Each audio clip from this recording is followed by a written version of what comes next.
Maarten Paes batal bela timnas Indonesia di bulan September. Shin Tae-yong bisa pilih 3 kiper berkualitas ini. Salah satunya pemain Bundesliga.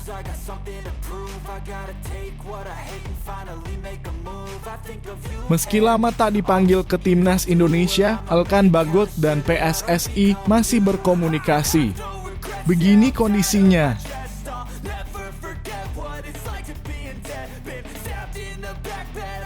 Oxford United borong 6 pemain di bursa transfer, tak ada tanda-tanda Marcelino Ferdinand. Apakah Marcelino tidak jadi gabung?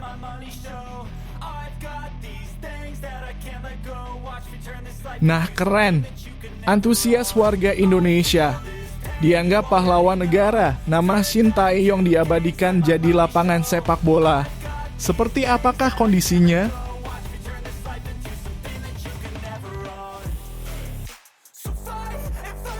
Tom Hayes sempat luka di lutut, pengelola janji rumput GBK maksimal saat timnas Indonesia main di kualifikasi Piala Dunia 2026.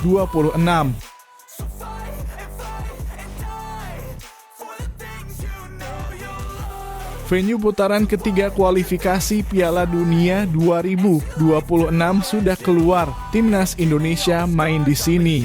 Stadion Arab Saudi yang begitu megah.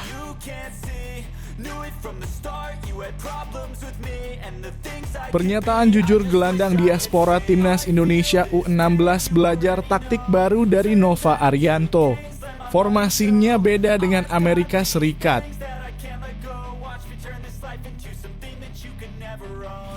Pelatih asal Brasil ini blak-blakan sebut timnas Indonesia bukan tim terbaik di Asia Tenggara. Tak disangka, begini alasannya.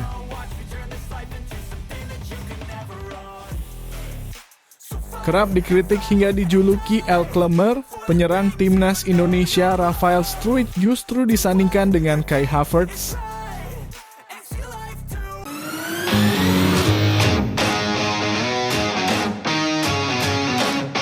Sebelum kita lanjut ke berita terlengkapnya, alangkah mulianya bagi kalian untuk tekan tombol like dan yang belum subscribe tolong subscribe channel ini. Maarten Paes awalnya diproyeksikan bisa mengisi pos penjaga gawang timnas Indonesia untuk putaran ketiga nanti. Sayangnya harapan tersebut sulit terwujud karena proses perpindahan asosiasi belum tuntas meski sudah resmi berstatus sebagai WNI. Hal ini diungkapkan pengamat sepak bola Roni Pangemanan atau yang akrab disapa Bung Ropan setelah bertanya langsung kepada Ketua Umum PSSI Erick Thohir. Shin Tae-yong tak perlu khawatir karena beberapa penjaga gawang ini bisa menjadi alternatif pengganti Maarten Paes. Penjaga gawang Panathinaikos B ini telah resmi mengambil sumpah kewarganegaraan pada 21 Maret 2024. Dengan demikian dia sudah bisa memperkuat timnas Indonesia pada putaran ketiga nanti. Secara kemampuan, Cerus Margono memang belum teruji karena Shin Tae-yong tidak pernah memanggilnya. Namun dia sudah cukup berpengalaman karena Panathinaikos B pada musim ini. Daniel Klein bisa menjadi penjaga gawang utama timnas Indonesia saat proses Maarten Paes belum selesai. Daniel Klein memiliki pengalaman dan kemampuan yang cukup luar biasa. Saat ini dia bermain untuk FC Augsburg di Bundesliga atau Liga Jerman dengan catatan 8 kali penampilan. Pemain berusia 23 tahun ini pun pernah dipanggil timnas Jerman kelompok umur. Dengan pengalaman tersebut, maka akan menjadi tambahan tenaga yang luar biasa bagi timnas Indonesia. Ryu Nugraha bisa menjadi alternatif lain bagi Shin Tae-yong untuk mencari penjaga gawang pesaing Hernando Ari Sutaryadi. Saat ini dia bermain untuk Nagano Parceiro di Liga 3 Jepang dan mencatatkan 4 penampilan. Jika Ryu Nugraha bisa memperkuat Indonesia, maka sektor penjaga gawang skuad Garuda bisa lebih aman.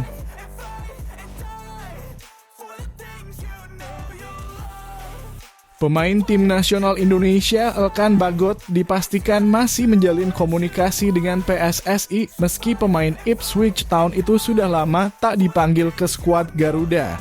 Hal itu dikonfirmasi langsung oleh Sekretaris PSSI, Yunus Nusi, yang juga berharap ke depannya Elkan bisa memperkuat timnas Indonesia lagi. Elkan Bagot diketahui tidak dipanggil timnas Indonesia dalam beberapa agenda besar, salah satunya adalah pada 2 pertandingan terakhir putaran kedua kualifikasi Piala Dunia 2026 lalu. Kedisiplinan pemain berusia 21 tahun itu diduga sedang dipermasalahkan oleh pelatih timnas Indonesia, Shin Tae-yong. Pelatih asal Korea Selatan itu kemudian mengandalkan Jordi Amat, Justin Hubner, hingga Jay Itzes untuk mengisi pos kosong yang ditinggalkan Elkan. Namun begitu, Elkan sejatinya masih berpeluang untuk bergabung dengan timnas Indonesia lagi. Yunus mengatakan PSSI tetap menjaga komunikasi dengan Elkan meski sang pemain tak dipanggil di beberapa laga terakhir. Yunus memastikan peluang Elkan untuk membela timnas Indonesia masih terbuka lebar. Tim kita juga tetap bangun komunikasi dengan Elkan Bagot dan ya siapapun mereka, siapapun pemainnya yang sudah berpaspor Indonesia, kita juga berharap bisa memperkuat tim kita.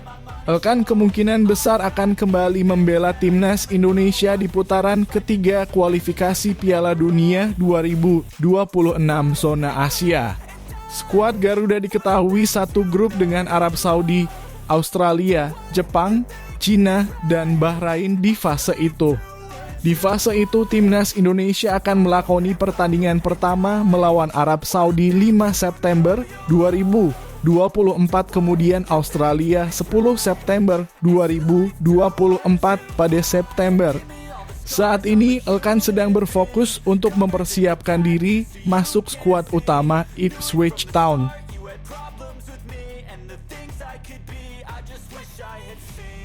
Oxford United sudah memboyong 6 pemain di bursa transfer Liga Inggris, 2 berposisi sama dengan Marcelino Ferdinand. Publik Indonesia terus menanti kemana Marcelino Ferdinand akan melangkah. Wonderkid timnas Indonesia itu memastikan diri akan tetap di Eropa walau masih merahasiakan klub. Terdapat rumor bahwa ia akan bergabung Oxford United, klub kasta kedua Liga Inggris milik konglomerat Indonesia. Namun hampir seminggu sejak berstatus bebas transfer, Marcelino tak kunjung mengumumkan klub baru. Melihat aktivitas transfer Oxford United, klub milik Anindya Bakri dan Erick Thohir itu sudah bergegas di bursa transfer. Bulan Juli belum berumur 1 pekan, sudah ada 6 pemain yang diborong ke Kassam Stadium. Mereka adalah Jamie Chuming, Jacob Knighbridge, Peter Kioso, Jack Churrier, Louis Sible, dan Will Fawkes.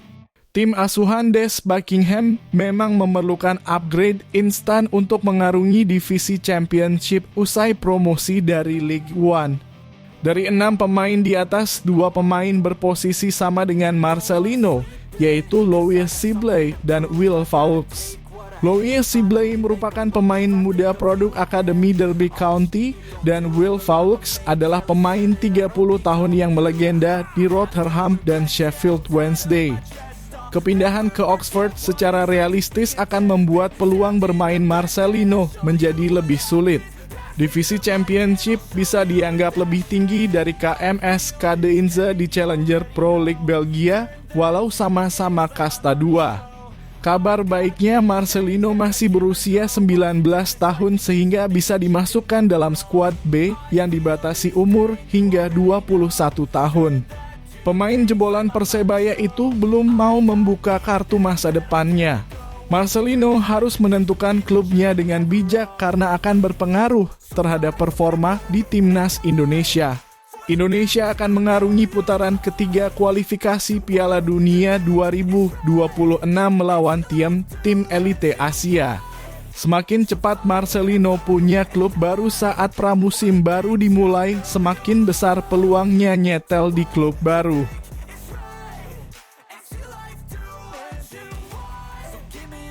Nama pelatih timnas Indonesia, Shin Tae-yong diabadikan menjadi salah satu lapangan di lapangan sepak bola Changpo Sunrise, Yeongdeok-gan, Gyeongsangbuk-do. Lapangan dengan nama Shin Tae-yong Soccer Park tersebut akan diresmikan pada Sabtu 6 Juli 2024. Dalam acara tersebut, pertandingan persahabatan kan digelar dengan beberapa pertandingan yang digelar oleh beberapa klub. Shin Tae-yong pun diharapkan akan hadir pada acara pembukaan yang melibatkan seniman lokal tersebut. Shin Tae-yong Soccer Park ini sengaja dibuat untuk memberikan fasilitas olahraga bagi penduduk lokal hingga menjadi tempat untuk klub sepak bola lokal, sekolah, dan komunitas lokal. Yeongdeokgan tak hanya akan menjadi destinasi sepak bola terkenal, tapi juga mengangkat perekonomian lokal dengan membawa nama STY. Nama Shin Tae-yong dipilih karena dianggap sebagai pahlawan dengan mengharumkan Korea Selatan di kancah internasional. Bergabung dengan Timnas Indonesia pada Desember 2019, Shin Tae-yong mencatatkan banyak sejarah dengan skuad Garuda. Timnas Indonesia yang dipimpinnya berhasil meraih peringkat kedua Piala AFF, lolos kualifikasi Piala Asia hingga akhirnya melaju ke babak 16 besar untuk pertama kalinya dalam sejarah. Pelatih berusia 53 tahun ini pun baru saja memperpanjang kontraknya bersama PSSI hingga 2027 mendatang.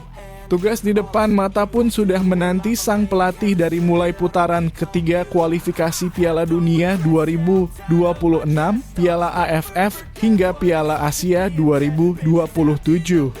Pada putaran ketiga ini, Timnas Indonesia pun akan menghadapi tim berat di grup C dari mulai Jepang, Australia, Arab Saudi, Bahrain, dan Cina. Timnas Indonesia menjadi satu-satunya negara Asia Tenggara yang lolos ke putaran ketiga kualifikasi Piala Dunia 2026.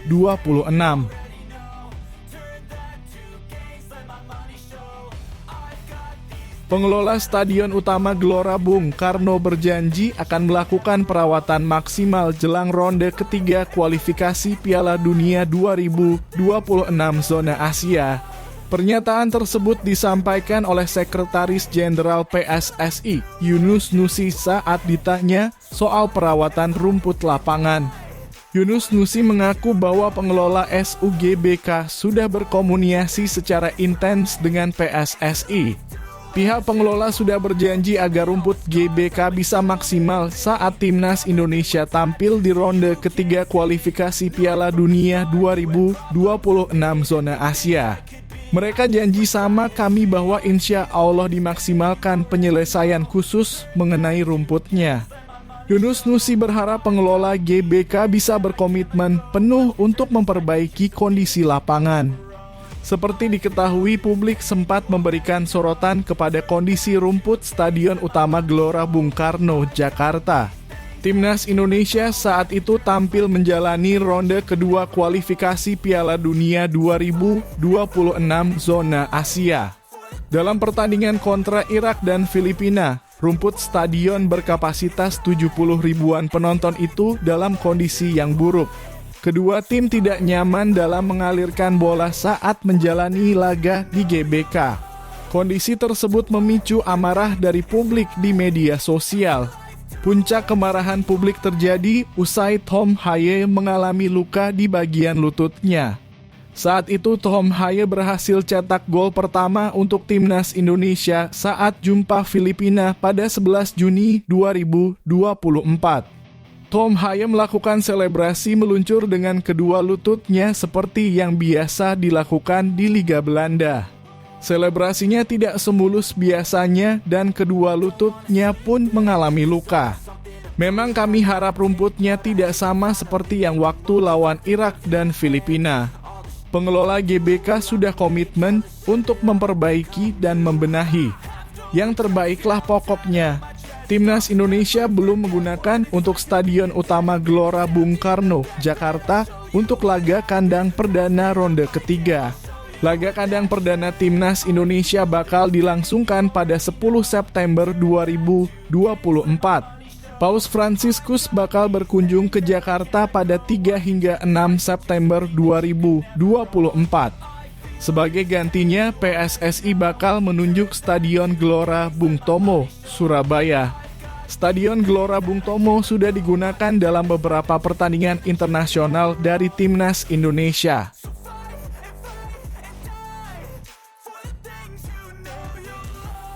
Venue pertandingan untuk putaran ketiga kualifikasi Piala Dunia 2026 zona Asia, termasuk kandang Timnas Indonesia sudah keluar. Timnas Indonesia yang menjadi perwakilan satu-satunya dari Asia Tenggara pun akan memainkan 2 pertandingan untuk agenda FIFA Matchday edisi September 2024. Pada pertandingan pertama, Timnas Indonesia akan lebih dahulu menjalani laga tandang melawan Arab Saudi 5 September 2024. Arab Saudi pun memilih venue yang tak main-main, yakni Stadion King Abdullah Sport City, Jeddah. Venue ini memiliki daya tampung 62.000 penonton dan seringkali digunakan dalam pertandingan penting. Menariknya, ini kali pertama Arab Saudi menggunakan venue ini pada gelaran kualifikasi Piala Dunia 2026. Sebelumnya, tim asuhan Roberto Mancini selalu berpindah andang dari mulai Stadion Al-Fateh, Stadion Al-Awwal, dan Stadion King Saud University di mana penonton yang hadir tak pernah lebih dari 20.000 penonton. Timnas Indonesia akan menjalani laga kandang pertama dengan menghadapi Australia pada 10 September 2024 mendatang. Tak mau kalah dari Arab Saudi, PSSI pun memilih Stadion Gelora Bung Tomo, Surabaya yang memiliki kapasitas penonton sebanyak 46.000 kursi. Kualifikasi Piala Dunia 2026 kali ini pun tak main-main dengan pemilihan kandang para peserta dari grup C. Sebut saja Jepang yang memilih kandang di Stadion Saitama 2002 untuk menjamu Cina. Stadion yang diresmikan untuk Piala Dunia 2022 ini memiliki daya tampung 663.000 penonton. Sementara itu Australia memilih Stadion Robina Gold Coast yang memiliki kapasitas 27.000 penonton untuk menjamu Bahrain. Bahrain pun menggunakan stadion kebanggaan mereka, Stadion Nasional Bahrain Rifah yang memiliki kapasitas penonton sebanyak 24.000 kursi. Sementara itu, Cina akan menggunakan venue terbaru mereka, Stadion Dalian Soyuan Football, Dalian yang baru dibuka pada 2023 lalu. Venue ini memiliki kapasitas 63.000 penonton. Sementara itu, penggunaan Stadion Gelora Bung Tomo tak akan selamanya menjadi kandang Timnas Indonesia. Hal ini karena Stadion Gelora Bung Karno tengah menjalani renovasi rumput dan akan digunakan untuk menjamu Paus Fransiskus pada September 2024 mendatang. Timnas Indonesia pun dapat kembali menggunakan venue yang memiliki kapasitas sebesar 78.000 penonton ini.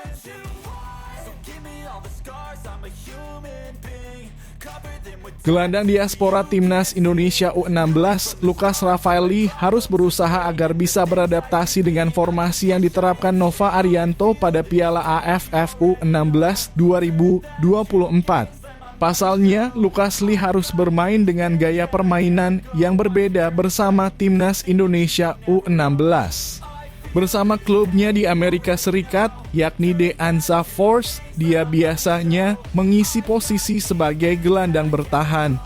Namun perbedaan formasi yang diterapkan Nova Arianto membuatnya mesti beradaptasi. Pada Piala AFF U16 2024, Timnas Indonesia biasanya menurunkan 2 pemain di lini tengah. Saya bermain di posisi nomor 6, yakni gelandang bertahan. Sedangkan di Timnas Indonesia, saya bermain dengan formasi yang berbeda seperti yang biasa saya mainkan. Jadi, saya harus bisa beradaptasi, kata Lukas. Di Timnas Indonesia, Lukas mendapatkan instruksi untuk menjadi gelandang tengah di posisi nomor 8. Pada laga melawan Filipina, misalnya, dia dipasang bersama Evandra Florasta. Sedangkan laga melawan Vietnam pada perebutan peringkat ketiga, Lukas berduet dengan Tristan Raisa. Penempatan 2 pemain di lini tengah ini memang berbeda dengan gaya permainan klub Lukas di negeri Paman Sam. Hal ini memberikan perspektif yang baru bagi saya karena kami bermain dengan 2 gelandang di tengah. Biasanya di Amerika saya bermain dengan 3 gelandang. Sebab biasanya mereka menggunakan 3 pemain di tengah. Satu pemain bertugas sebagai pivot untuk mengisi peran gelandang bertahan, sedangkan dua pemain lainnya bertugas ke depan karena punya fungsi ofensif. Perbedaan taktikal yang dihadapinya ini memang menjadi pengalaman baru. Lukas pun mendapat perspektif baru, baik dari skema permainan Nova Arianto maupun karakter pemain Indonesia yang berbeda. Satu gelandang biasanya ditempatkan di belakang, sedangkan dua gelandang lainnya lebih naik ke depan. Rasanya menyenangkan bisa melihat formasi berbeda bersama pemain-pemain dengan karakter berbeda. Lucas Rafaeli memang cukup beruntung karena Nova Arianto menerapkan kebijakan rotasi pemain selama Piala AFF U16 2024. Dia setidaknya tercatat bermain 2 kali sebagai starter melawan Filipina dan Vietnam. Namun, karena kendala kebugaran, durasi penampilannya tak berlangsung lama. Pada laga melawan Filipina, dia hanya mengukir 45 menit. Sedangkan laga melawan Vietnam hanya berlangsung selama 37 menit.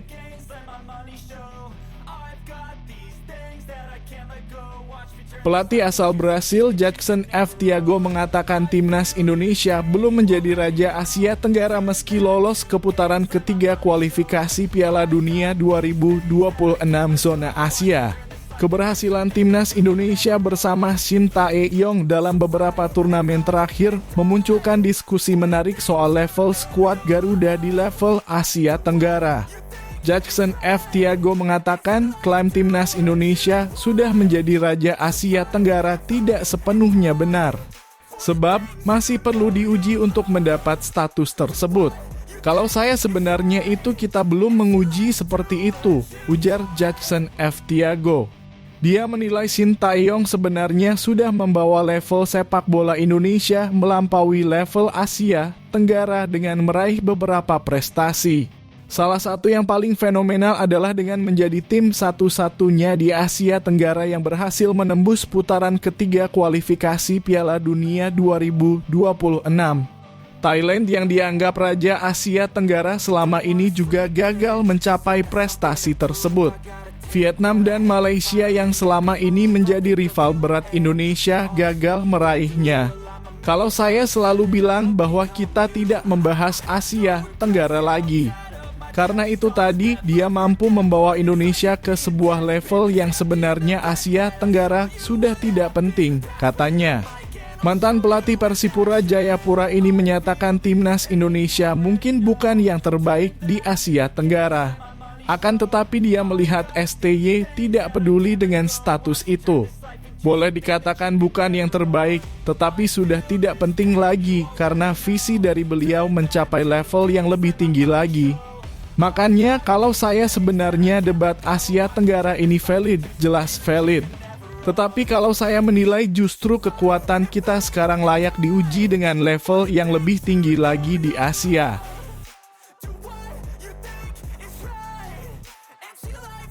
Pandit senior Sabto Haryo Rajasa membandingkan penyerang timnas Indonesia, Rafael Struijk dengan bintang Jerman dan Arsenal, Kai Havertz. Rafael Struijk kerap mendapat kritik hingga hujatan berkat penampilannya bersama timnas Indonesia yang dianggap belum maksimal. Permainan Rafael Struijk di lini serang timnas Indonesia dianggap tidak jauh berbeda dengan pemain-pemain yang berlaga di Liga 1. Catatan gol yang dimiliki pemain Ado Den Haag ini terbilang sangat buruk bersama skuad Garuda. Dalam 12 pertandingan yang dilakoni bersama timnas Indonesia senior, dia belum pernah sekalipun mencetak gol. Namun di level timnas Indonesia U23, dia terhitung lumayan produktif dengan mencetak 3 gol dalam 8 penampilan. Dengan penampilan yang belum maksimal tersebut, PSSI diharapkan bisa segera mencari penyerang baru untuk timnas Indonesia. Apalagi skuad Garuda akan tampil di putaran ketiga kualifikasi Piala Dunia 2026 zona Asia dengan lawan yang sangat berat. Ragnar Oratmangoen dan kawan-kawan berada di grup C bersama Jepang, Australia, Arab Saudi, Bahrain, dan Cina. Namun pandangan berbeda justru dimiliki Sabto Haryo yang menilai Rafael Struijk merupakan pemain serbaguna bagi tim. Dia bahkan menyandingkan Rafael Struijk dan Kai Havertz yang sama-sama bermain di posisi penyerang. Rafael Struijk kalau saya lihat mirip-mirip kayak Kai Havertz. Dari sisi main dia bisa opening space, dia bisa cari ruang, dia bisa kalau dapat peluang bisa eksekusi. Akan tetapi dia mengakui masih banyak kekurangan yang harus segera diperbaiki Rafael Struijk untuk bisa mencapai level top. Jam terbang menjadi salah satu kendala yang membuatnya belum benar-benar matang sebagai seorang pemain. Jam terbang yang mungkin membuatnya belum menjadi pemain yang sempurna. Tetapi dia mulai menuju ke sana. Sabto Haryo pun menilai bahwa timnas Indonesia memerlukan striker yang klinis di depan gawang. Hal tersebut belum dipunyai oleh Rafael Struijk yang selama ini menjadi andalan STY. Cuman tetap saja kita butuh pemain yang one shoot one goal. Itu yang kita tidak punya di posisi striker. Itu yang akan melengkapi skuad kita sekarang.